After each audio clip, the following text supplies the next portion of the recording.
ಎಲ್ರಿಗೂ ನಮಸ್ತೆ. ಇವತ್ತು ನಾನು ಉತ್ತರ ಕರ್ನಾಟಕ ಸ್ಪೆಷಲ್ ಬದನೆಕಾಯಿ ಎಣ್ಗಾಯಿ ರೆಸಿಪಿನ ಶೇರ್ ಮಾಡ್ತಾ ಇದ್ದೀನಿ. ಬನ್ನಿ ಹೇಗೆ ಮಾಡೋದು ನೋಡೋಣ. ಮೊದಲಿಗೆ ಸ್ವಲ್ಪ ಕರಿಬೇವು, ಸ್ವಲ್ಪ ಕೊತ್ತಂಬರಿ, ಒಂದು ಈರುಳ್ಳಿ ಸಣ್ಣಕ್ಕೆ ಕಟ್ ಮಾಡಿರೋದು, ಒಂದು ಈರುಳ್ಳಿ ದೊಡ್ಡಕ್ಕೆ ಕಟ್ ಮಾಡಿರೋದು, ಒಂದು 2ರಿಂದ 3 ಒಣಮೆಣಸಿನ್ಕಾಯಿ ಮುರಿದಿಟ್ಕೊಂಡಿದ್ದೀನಿ, 1 ಸ್ಪೂನ್ನಷ್ಟು ಧನಿಯಾ, ಒಂದು ಚಿಕ್ಕ ನಿಂಬೆಹಣ್ಣು ಗಾತ್ರದಷ್ಟು ಹುಣಸೆಹಣ್ಣು ತಗೊಂಡು ನೀರಲ್ಲಿ ನೆನೆ ಹಾಕಿ ಇಟ್ಕೊಂಡಿದ್ದೀನಿ. ಈಗ ಒಂದು ಅರ್ಧ ಕಪ್ನಷ್ಟು ಕಡಲೆ ಬೀಜ, ಒಂದು 2 ಟೇಬಲ್ ಸ್ಪೂನ್ನಷ್ಟು ಬಿಳಿ ಎಳ್ಳು, ನೀವು ಕರಿ ಎಳ್ಳು ಕೂಡ ಬಳಸ್ಬೋದು, ಒಂದು ಅರ್ಧ ಕಪ್ನಷ್ಟು ಒಣಕೊಬ್ಬರಿ, ಇಲ್ಲೊಂದು 3 ಲವಂಗ ಮತ್ತು ಒಂದು ಅರ್ಧ ಇಂಚು ಶುಂಠಿ, ಒಂದು 10ರಿಂದ 15 ಬೆಳ್ಳುಳ್ಳಿ ಸಿಪ್ಪೆ ತೆಗೆದಿಟ್ಕೊಂಡಿದ್ದೀನಿ, 1 ಇಂಚು ಚಕ್ಕೆ.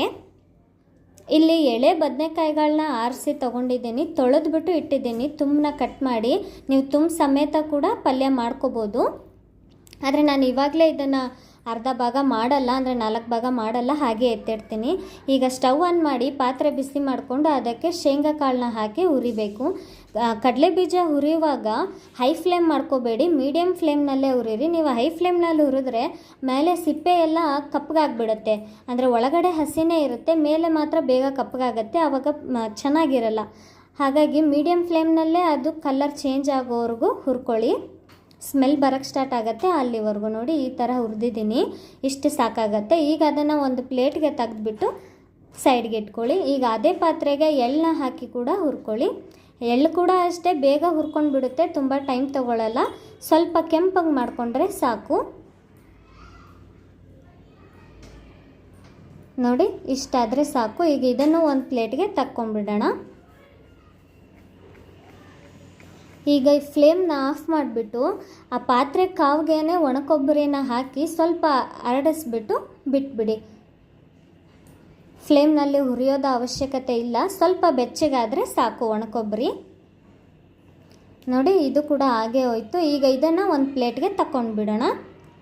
ಆವಾಗಲೇ ಕಡಲೆ ಬೀಜ ಹುರಿದಿದ್ನಲ್ಲ, ಅದನ್ನು ಸಿಪ್ಪೆ ತೆಗೆದ್ಬಿಟ್ಟು ನಾನು ಇಟ್ಕೊಳ್ತಾ ಇದ್ದೀನಿ. ನೋಡಿ ಈ ರೀತಿ. ಈಗ ಮತ್ತೆ ಒಂದು ಪಾತ್ರೆ ಬಿಸಿ ಮಾಡಿ ಅದಕ್ಕೆ 1 ಟೇಬಲ್ ಸ್ಪೂನಷ್ಟು ಎಣ್ಣೆ ಹಾಕಿಬಿಟ್ಟು ಆವಾಗಲೇ ಧನಿಯಾ ತೊಗೊಂಡಿದ್ವಲ್ಲ, ಆ ಧನಿಯಾನ ಹಾಕ್ಕೊಳ್ತಾ ಇದ್ದೀನಿ. ಧನಿಯಾ ಸ್ವಲ್ಪ ಫ್ರೈ ಆದಮೇಲೆ ಎಲ್ಲ ಮಸಾಲೆಗಳನ್ನ ಸೇರಿಸ್ಕೊಳ್ಳೋಣ. ಅದನ್ನು ಸೇರಿಸಿ ಸ್ವಲ್ಪ ಹುರಿದು ಕಟ್ ಮಾಡಿ ಇಟ್ಕೊಂಡಿರೋ ದೊಡ್ಡದಾಗಿ ಕಟ್ ಮಾಡಿರೋ ಅಂಥ ಈರುಳ್ಳಿ ಅದನ್ನು ಸೇರಿಸಿ ಕಲರ್ ಚೇಂಜ್ ಆಗೋವರೆಗೂ ಹುರಿಬೇಕು. ಮೀಡಿಯಮ್ ಊರಿನಲ್ಲೇ ಹುರ್ಕೊಳ್ಳಿ ಎಲ್ಲ. ನೋಡಿ ಇಷ್ಟಾದರೆ ಸಾಕು. ಈಗ ಇದನ್ನು ಒಂದು ಪ್ಲೇಟ್ಗೆ ತೆಗೆದು ಆರಕ್ಕೆ ಬಿಟ್ಬಿಡಬೇಕು, ಅದು ತಣ್ಣಗಾಗಬೇಕು.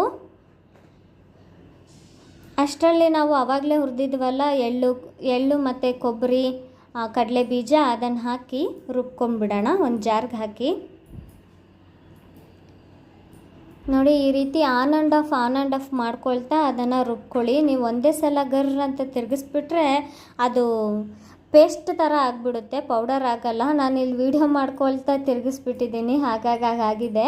ಆಮೇಲೆ ನಾವು ಹುರಿದಿದ್ವಲ್ಲ ಈರುಳ್ಳಿ ಮಸಾಲೆ, ಅದನ್ನು ಕೂಡ ಒಂದು ಜಾರ್ಗೆ ಹಾಕ್ಕೊಂಡು 2 ಟೇಬಲ್ ಸ್ಪೂನ್ನಷ್ಟು ಖಾರದ ಪುಡಿ, 1 ಟೇಬಲ್ ಸ್ಪೂನಷ್ಟು ಸಾಂಬಾರು ಪುಡಿ, ಅರ್ಧ ಟೀ ಸ್ಪೂನಷ್ಟು ಗರಂ ಮಸಾಲ ಹಾಕಿ ನೀರು ಹಾಕ್ದಿರ, ಅಂದರೆ ಸ್ವಲ್ಪನೇ 1-2 ಚಮಚದಷ್ಟು ನೀರು ಹಾಕಿ ರುಬ್ಬಿರೋದು ಅಷ್ಟೇ, ಜಾಸ್ತಿ ನೀರನ್ನ ಸೇರಿಸ್ಕೊಳ್ಳೋಕೆ ಹೋಗಬೇಡಿ.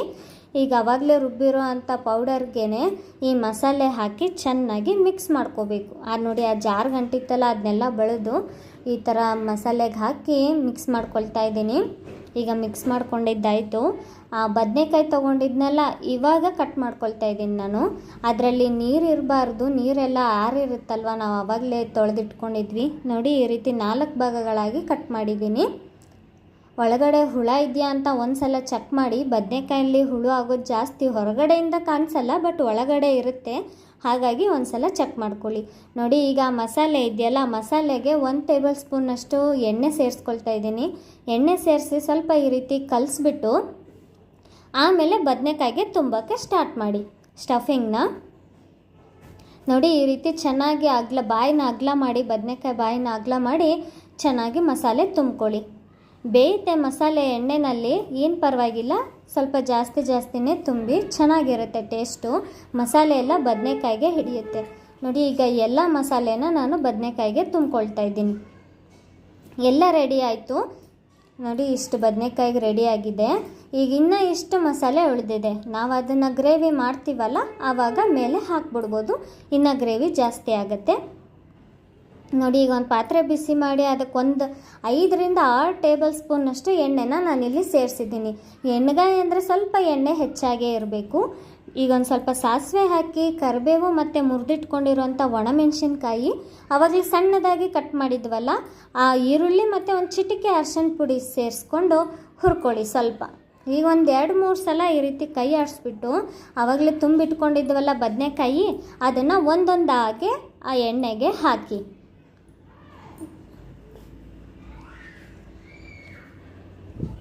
ನೋಡಿ ಈ ರೀತಿ ಎಲ್ಲ ಬದನೆಕಾಯಿಗಳನ್ನೂ ಹಾಕ್ಕೊಂಡೆ ಒಂದು ಸ್ವಲ್ಪ ಮೇಲೆ ಕೆಳಗೆ ಕೈ ಮಾಡಿಬಿಟ್ಟು ಬದನೆಕಾಯಿನ ಅದನ್ನು ಫ್ರೈ ಆಗಕ್ಕೆ ಬಿಟ್ಬಿಡಿ. ಸ್ವಲ್ಪ ಎಣ್ಣೆನಲ್ಲೇ ಫ್ರೈ ಆಗಬೇಕು, ಅದು ಎಲ್ಲ ಬದನೆಕಾಯಿಗಳಿಗೂ ಎಣ್ಣೆ ಟಚ್ ಆಗಬೇಕು. ಸ್ವಲ್ಪ ಎಣ್ಣೆ ಹೆಚ್ಚಾಗೆ ಬಳಸ್ಕೊಳ್ಳಿ, ಚೆನ್ನಾಗಿರುತ್ತೆ. ಎಣ್ಣೆಗಾಯಿ ಅಂದರೆ ಹೆಚ್ಚಾಗೆ ಬಳಸ್ಬೇಕಲ್ವ. ಆಮೇಲೆ ನಾವು ಹುಣಸೆಹಣ್ಣು ನೆನೆಸಿದ್ನಲ್ಲ ಅದನ್ನು ಕಿವುಚ್ಬಿಟ್ಟು ಬರೀ ರಸ ಮಾತ್ರ ಈ ರೀತಿ ಹಾಕ್ಕೊಳ್ತಾ ಇದ್ದೀನಿ.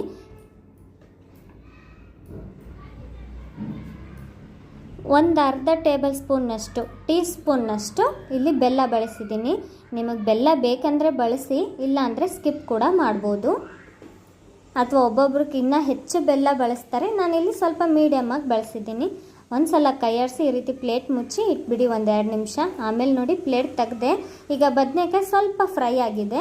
ಈಗ ಅದಕ್ಕೆ ಆವಾಗಲೇ ಉಳಿದಿತ್ತಲ್ಲ ಇನ್ನೂ ಸ್ಟಫಿಂಗ್ ಮಸಾಲೆ ಉಳಿದಿತ್ತು, ಅದನ್ನು ಹಾಕಿ ಮತ್ತು ಮಸಾಲೆ ರುಬ್ಬಿದ್ನೆಲ್ಲ ಜಾರಲ್ಲಿ, ಅದರಲ್ಲೂ ಇನ್ನೂ ಸ್ವಲ್ಪ ಮಸಾಲೆ ಉಳಿದಿತ್ತು, ನೀರು ಹಾಕ್ಕೊಂಡು ಕಲಸಿ ಇದಕ್ಕೆ ಹಾಕಿದ್ದೀನಿ. ಈ ರೀತಿ ಒಂದು ಸಲ ಕೈ ಆಡಿಸ್ಕೊಳ್ಳಿ. ಆ ಮಸಾಲೆ ಎಲ್ಲ ಚೆನ್ನಾಗಿ ಕುದಿಬೇಕು. ಹೆಚ್ಚಿಗೆ ನೀರನ್ನು ಸೇರ್ಸಕ್ಕೆ ಹೋಗ್ಬಿಡಿ, ಸ್ವಲ್ಪ ನೀರು ಹಾಕ್ಕೊಳ್ಳಿ ಅಷ್ಟೇ. ಈಗ ರುಚಿಗೆ ತಕ್ಕಷ್ಟು ಉಪ್ಪು ಸೇರಿಸ್ಬಿಟ್ಟು ಒಂದು ಸಲ ಕೈ ಆಡಿಸಿ ಬಾಯಿ ಮುಚ್ಚಿ ಒಂದು 5-10 ನಿಮಿಷ ಕುದಿಯಕ್ಕೆ ಬಿಟ್ಬಿಡಿ. ಉರಿ ಸಣ್ಣ ಮಾಡಿ ಅದನ್ನು ಕುದಿಯಕ್ಕೆ ಬಿಟ್ಬಿಡಿ. ನೋಡಿ ಈಗ 10 ನಿಮಿಷ ಆದಮೇಲೆ ತೆಗಿತಾ ಇದ್ದೀನಿ. ಮಸಾಲೆ ಎಲ್ಲ ತುಂಬ ಚೆನ್ನಾಗಿ ಬೆಂದು ಎಣ್ಣೆ ಬಿಟ್ಟಿದೆ, ಬದನೆಕಾಯಿ ಕೂಡ ಬೆಂದಿದೆ ಚೆನ್ನಾಗಿ. ಈಗ ಬದನೆಕಾಯಿ ಎಣ್ಣೆಗಾಯಿ ರೆಡಿಯಾಗೋಗಿದೆ. ಮೇಲೊಂದು ಸ್ವಲ್ಪ ಕೊತ್ತಂಬರಿ ಉದುರಿಸ್ಬಿಟ್ಟು ಒಂದು ಸಲ ಕೈ ಆಡಿಸ್ಕೊಂಡ್ಬಿಡಿ. ಅಷ್ಟೇ, ರುಚಿಯಾಗಿರುತ್ತೆ ಈ ಎಣ್ಣೆಗಾಯಿ ಗೊಜ್ಜು. ಚಪಾತಿ ಜೊತೆ, ರೊಟ್ಟಿ ಜೊತೆ, ಅನ್ನದ ಜೊತೆ, ಎಲ್ಲ ಜೊತೆ ಒಳ್ಳೆ ಕಾಂಬಿನೇಷನ್ ಆಗುತ್ತೆ. ಈ ರೆಸಿಪಿ ನಿಮ್ಗೆ ಇಷ್ಟ ಆಗಿದ್ದರೆ ಸಬ್ಸ್ಕ್ರೈಬ್ ಮಾಡ್ಕೊಳ್ಳೋದನ್ನು ಮರಿಬೇಡಿ. ಸಬ್ಸ್ಕ್ರೈಬ್ ಮಾಡಿಕೊಂಡು ಸಪೋರ್ಟ್ ಮಾಡಿ. ಇನ್ನೂ ಹೆಚ್ಚು ರೆಸಿಪಿನ ಶೇರ್ ಮಾಡ್ತೀನಿ. ಧನ್ಯವಾದ.